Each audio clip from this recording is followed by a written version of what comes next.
Praise the lord.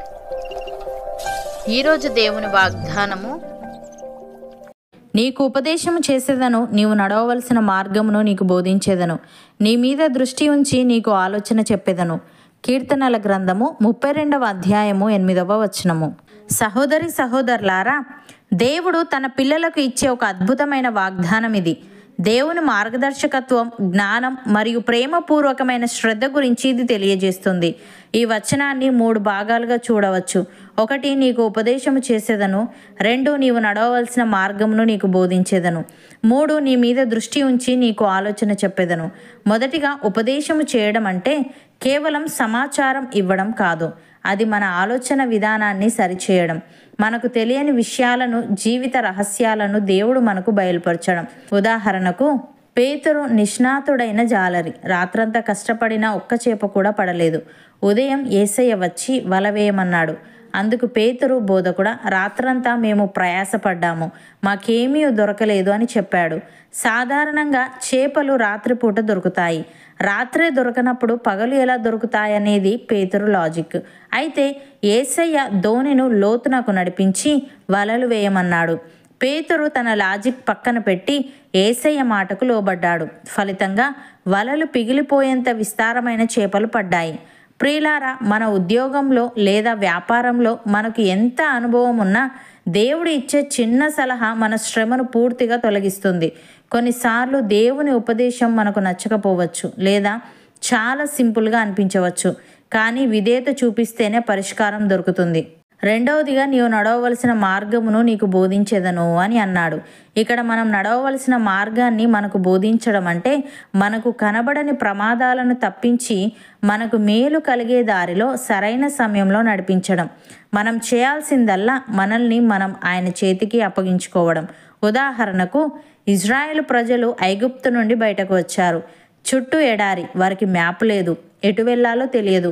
దేవుడు వారికి ఒక అద్భుతమైన ఏర్పాటు చేశాడు.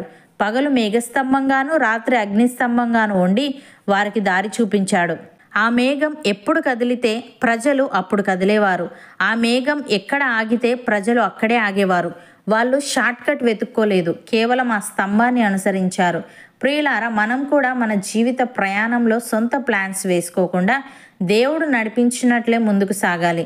కొన్నిసార్లు దేవుడు మనల్ని ప్రమాదాల నుండి తప్పించడానికి అకస్మాత్తుగా మన రూట్ మారుస్తాడు. మనం ప్రశ్నించకుండా ఆ మార్గంలో నడవడమే మనకు క్షేమం. 3వదిగా, నీ మీద దృష్టి ఉంచి నీకు ఆలోచన చెప్పేదను. ఇది దేవునితో మనకు ఉండే సాన్నిహిత్యాన్ని తెలియజేస్తుంది.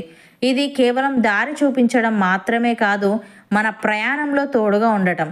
ఉదాహరణకు, యేసు పిలుపు మేరకు పేతురు సముద్రం మీద నడవడం మొదలుపెట్టాడు. కానీ గాలిని చూసి భయపడి మునిగిపోసాగాడు.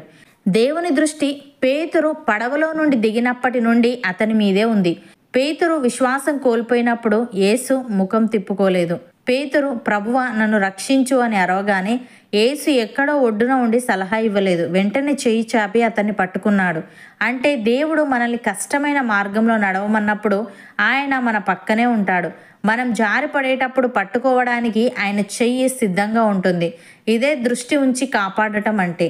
ప్రియులారా, దేవుడు అటు వెళ్ళు అని వేలు చూపించి పంపించేవాడు కాదు. పద ఇద్దరం వెళ్దాం అని చేయి పట్టుకొని నడిపించేవాడు. ఆయన దృష్టిలో ప్రేమ, రక్షణ మరియు బాధ్యత ఉంటాయి. భక్తుడు ఈ విధంగా అంటున్నాడు, యెహోవా ఉత్తముడును యథార్థవంతుడునై ఉన్నాడు. కావున తన మార్గమును గూర్చి ఆయన పాపులకు ఉపదేశించును.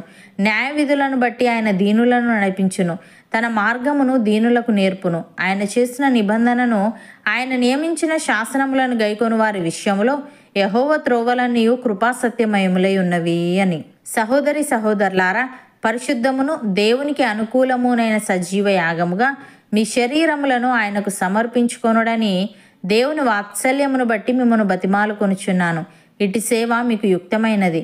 మీరు ఈ లోక మర్యాదను అనుసరింపక ఉత్తమమును, అనుకూలమును, సంపూర్ణమునయ్యున్న దేవుని చిత్తమేదో పరీక్షించి తెలుసుకొనున్నట్లు మీ మనస్సు మారి నూతన మగుట వలన రూపాంతరము పొందుడి. అవును అన్నవారు నాతో పాటు ప్రార్థనలో ఏకీభవించండి. పరిశుద్ధుడా, ప్రేమగల తండ్రి, నీకు ఉపదేశము చేసేదను, నీవు నడవవలసిన మార్గమును నీకు బోధించేదను, నీ మీద దృష్టి ఉంచి నీకు ఆలోచన చెప్పేదను అని నీవు వాగ్దానం ఇచ్చావు. తండ్రి, నీకు స్తుతులు.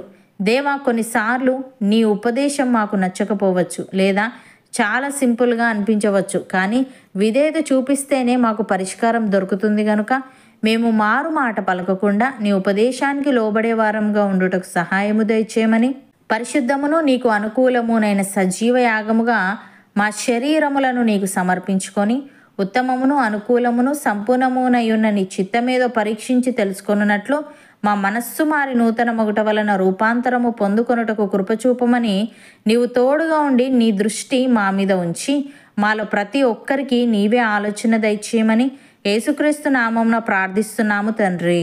ఆమెన్.